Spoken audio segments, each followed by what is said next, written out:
na nossa 11ª aula de língua portuguesa à distância. Nossa 10ª aula que eu estou gravando. Fiquei chocada quando eu já estava preparando essa aula para vocês.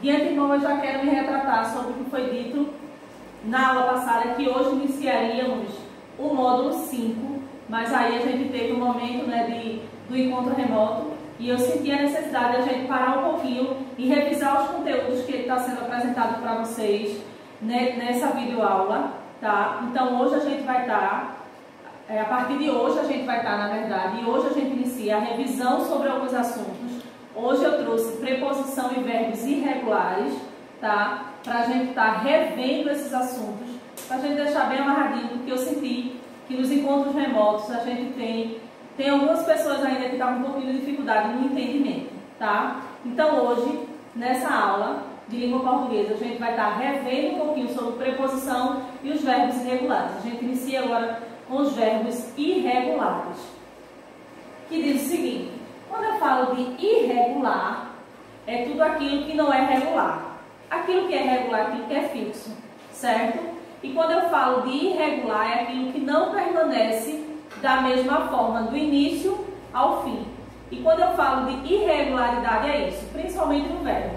Quando eu falo de verbos irregulares, são aqueles verbos que no início da sua conjugação começa com radical e ao momento que ele vai sendo conjugado, ele vai sendo mudado, ele vai havendo aí uma variação, ele vai havendo aí uma irregularidade, certo? Então, por essa mudança no processo de conjugação dos verbos, a gente classifica ele como os verbos irregular, certo? São verbos irregulares, ok? E como já é de costume para mim e para vocês, eu já inicio essa aula aqui trazendo a definição e ao longo a gente vai tirando um pouquinho de dúvidas que ainda tenham ficado sobre esse assunto, ok? Aí aqui eu trago o seguinte: são aqueles que não seguem o modelo de conjugação dos verbos regulares.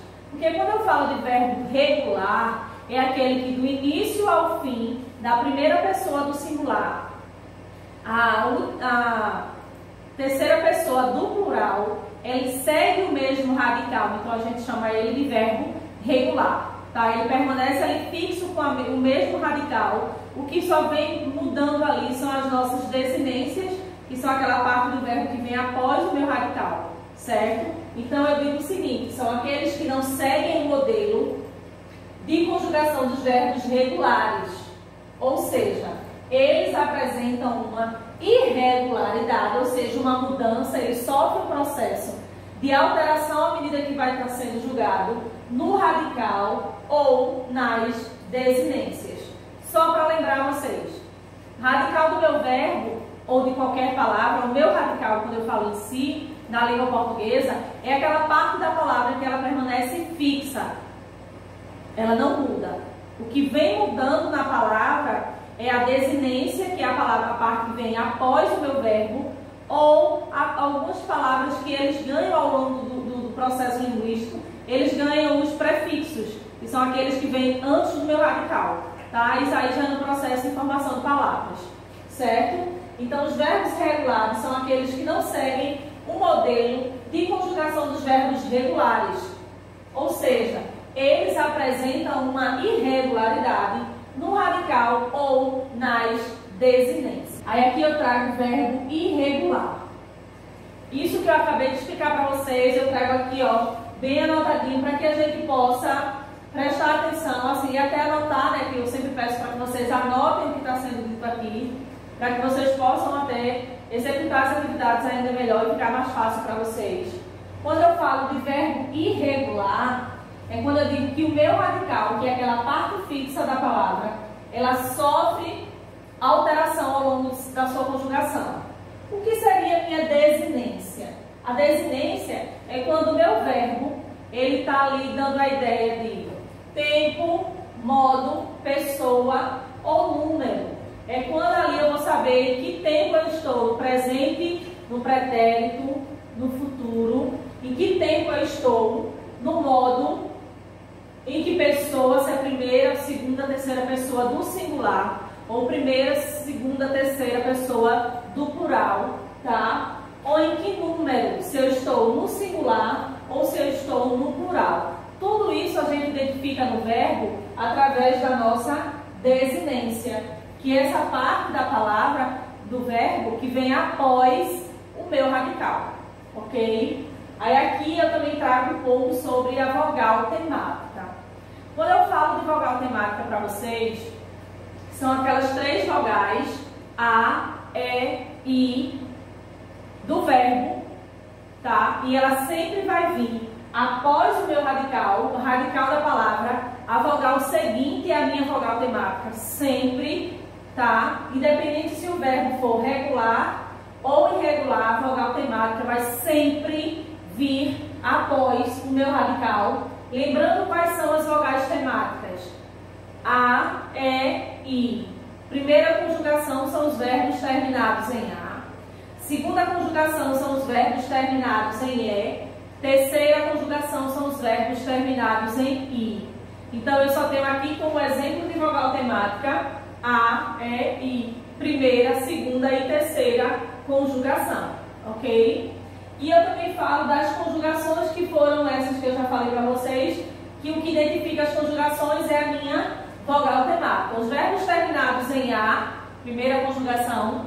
Os verbos terminados em E, segunda conjugação. E os verbos terminados em I, terceira conjugação, certo? Quando eu digo que o verbo amar, amar, eu tenho o verbo terminados em A, porque o R ali indica o modo do meu verbo, que ele está no infinitivo, que é quando eu chamo que o meu verbo ele está no modo primitivo, que é a partir desse modo que a gente vai mudando o tipo do verbo, ok? A sua conjugação, perdão, o tipo não, a conjugação verbal. Então, quando eu digo o verbo comer, comer, eu tenho um verbo terminado com a vogal temática E. Então, eu tenho aí o comer é um exemplo de um verbo na segunda conjugação.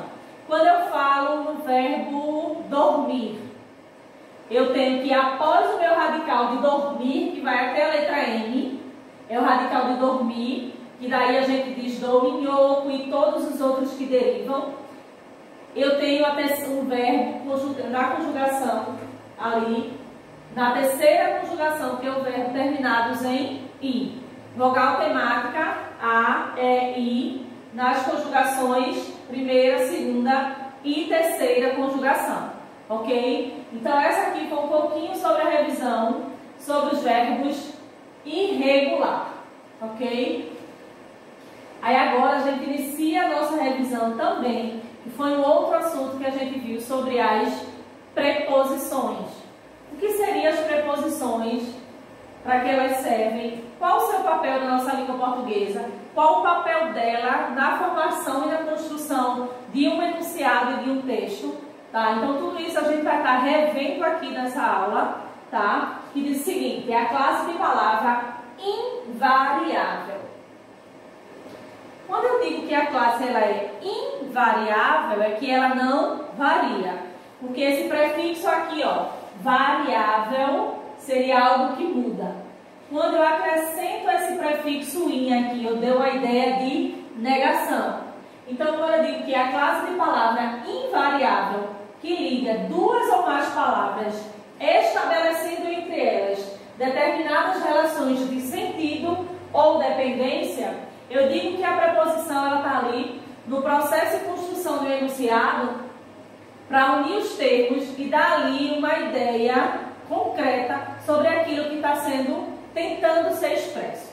Observem só, as preposições elas estão ali para ligar duas ou mais palavras dentro do enunciado para concluir o seu intuito, o desejo de dizer algo. Observe como é fundamental o uso dessas preposições na língua portuguesa, na construção do enunciado.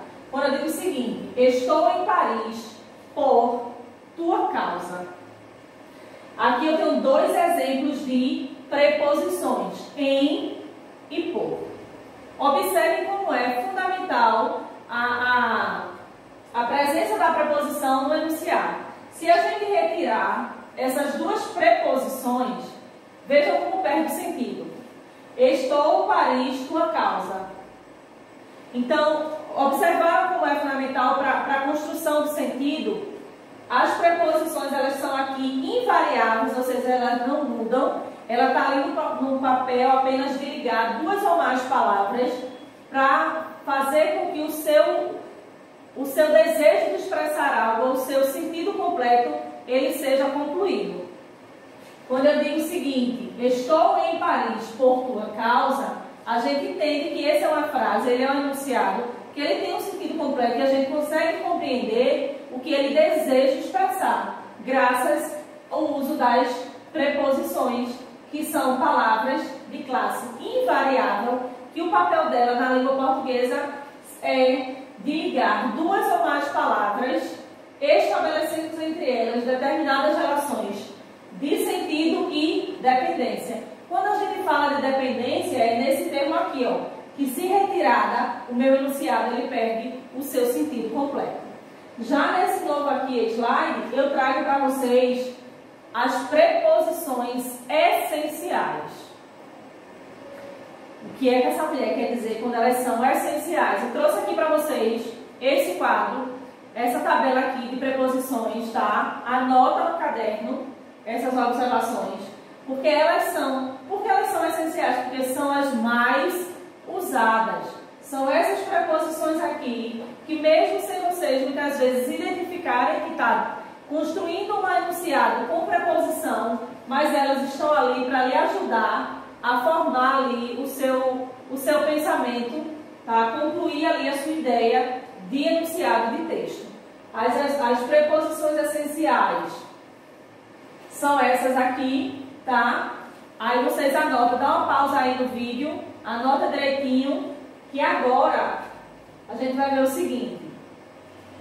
Em alguns casos, quando é que ela dá a ideia de alguma coisa. Porque além de ligar as preposições e nessa relação de dependência, muitas vezes quando a gente coloca ela dentro do enunciado, elas querem expressar.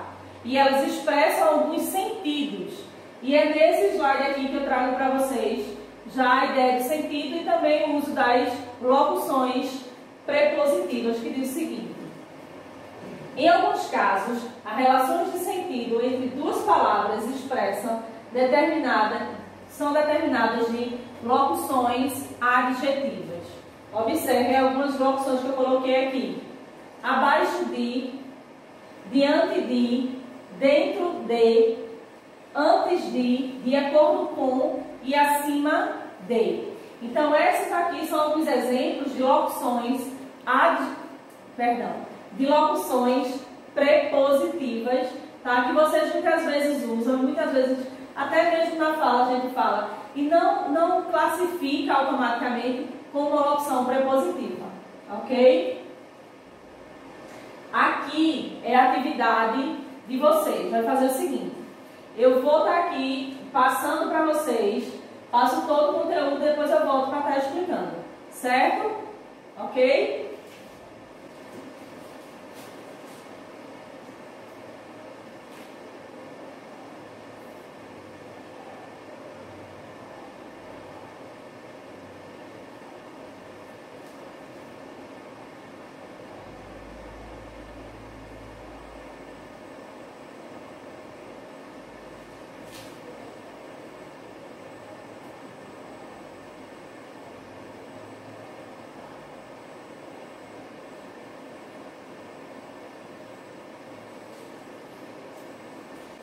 E agora eu vou voltar para explicar para vocês, a gente já deu um tempinho, tá? Para vocês copiarem a atividade.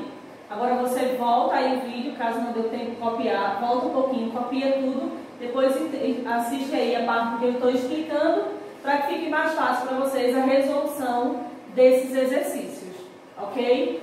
No primeiro quesito, sobre as preposições, eu trago uma questão onde você vai identificar onde está o erro, qual a parte aí, qual dessas alternativas existe um erro. Então prestem muita atenção que sempre quando eu coloco essas atividades aqui em exceto ou quando identifique o erro, vocês se confundem muito. Quando a gente diz que é para você assinalar a opção em que há erro, então não é a correta. Você vai identificar aqui entre as alternativas, qual alternativa está errada, ok? Que diz o seguinte: assinale a opção em que há erro de conjugação verbal em relação à norma culta da nossa língua. Então, vocês vão identificar aqui, entre essas alternativas, em qual delas está o erro perante a nossa língua culta, a nossa língua padrão, tá? A primeira é o seguinte: se ele vir o nosso trabalho, ficará muito contente. Na letra B, não desanimes, continua trabalhando. Letra C, meu pai interveio na discussão. Letra D, se ele resolvesse o que havia perdido. Letra E, aqui, quando eu requiser a segunda via do documento, procurarei. Então, essa é a primeira parte, a primeira questão. Lembrando que essa atividade são 3, tá? Aí agora a gente vai ver a segunda questão. Deixa só aqui que a gente fez aqui a correção da escrita dessa palavra, tá? Se ele resolvesse o que havia perdido. E agora a gente vai para a segunda questão, que diz o seguinte: complete os espaços com um dos verbos destacado nos parênteses, tá? Lembrando que, como a gente também reviu verbos irregulares, por isso eu também trouxe essa atividade, para não ficar só no uso das preposições, tá? E da norma padrão. Aí aqui eu trouxe para que vocês pudessem completar aqui nessa lacuna com chegou ou chegaram os filhos e seu pai. Eu não vou ler com o verbo, porque no fim o automático vai e eu dou a resposta, como já aconteceu várias vezes na aula. Então essa questão eu vou estar só explicando. Fomos nós que, na questão, aí você coloca tocou ou tocamos, veio que se encaixa e acrescenta aí nessa atividade, nessa questão, os verbos que estão aqui, ó. Não é para você colocar o verbo que você acha que se encaixa. O verbo eu coloquei aqui, você só vai dizer em que modo ele se encaixa aí perante a nossa língua padrão. Na terceira questão, eu trago o seguinte: observe as preposições destacadas abaixo e escreva qual das relações de cada uma estabelece na frase.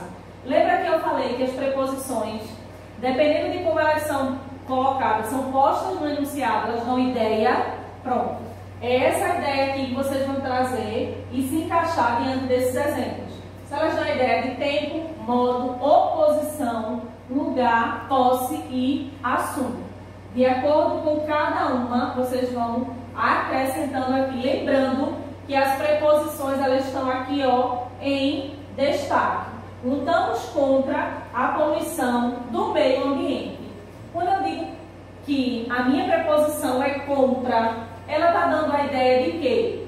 De posse, de lugar, de oposição, de assunto ou de tempo. Entenderam como é para fazer? Então aqui, diante da colocação da preposição, você diz a ideia que ela está dando em cada frase. Agora, como eu falei para vocês, vocês já sabiam que a nossa redação era para ter ficado na aula 10, na aula de segunda-feira passada. Porém, como a gente estava aqui no processo de conclusão do módulo, eu deixei a redação para a aula de hoje, tá? Que era uma aula que a gente ia começar o módulo 5 e aí eu resolvi parar para a gente rever e mastigar um pouquinho mais sobre o nosso assunto. E eu trouxe a redação para hoje, tá? Lembrando que eu trouxe a temática, não é o título de vocês. Eu trago sobre o que vamos falar, sobre o que vai ser dissertado sobre vocês. Ok? Então, a temática de vocês hoje é o seguinte: racismo e discriminação social. Eu acredito que vocês, como no 7º ano, já ouviram muito falar sobre isso, já leram, já assistiram, algumas pessoas, infelizmente, já presenciaram situações como essa, que quando a gente faz aquele debate na sala, vocês sempre falam sobre esse tipo de assunto, tá? Então, a gente vai falar aí sobre o processo de racismo e de discriminação social, tá certo? E aqui eu trouxe, lá no início das aulas, ainda quando a gente estava todo mundo junto, a gente viu a estrutura das redações, da redação, na verdade, estrutura da redação, que como é que a gente organiza ali o texto dissertativo, que eu coloquei para vocês como organiza a introdução, como a gente organiza o desenvolvimento e como a gente faz na conclusão. Eu coloquei aqui nesses slides 3 pontos, só para lembrar para vocês, lembrando que é um texto dissertativo, tá? Com 20 linhas, eu preciso de um texto de 20 linhas, porque eu quero 4 parágrafos com no mínimo 5 linhas, lembrando lá da estrutura do parágrafo, que no mínimo ele tem 5, no máximo ele tem 7 linhas. É um texto dissertativo. Cuidado com as palavras em primeira pessoa, cuidado com a conjugação do verbo, tá? Nunca eu acho, nunca na minha opinião. Lembrando que é um texto dissertativo, onde a temática de hoje é racismo e discriminação social, tá? Essa foi a revisão que eu fiz para vocês sobre os verbos irregulares e um pouco sobre preposição, que a gente viu nesse ano, e agora a gente parou um pouquinho para a gente rever um pouco mais sobre os assuntos que já foram apresentados. Tem atividade no caderno, foi esse que eu deixei para vocês, depois eu voltei para apresentar as questões, caso alguém tenha alguma dúvida, e a redação. Qualquer dúvida, a gente tem o nosso encontro quinta-feira, toda quinta-feira a gente tem o nosso encontro remoto, tem o meu e-mail, tem o comentário desse vídeo, qualquer dúvida, volta ao vídeo quantas vezes forem necessário, ok?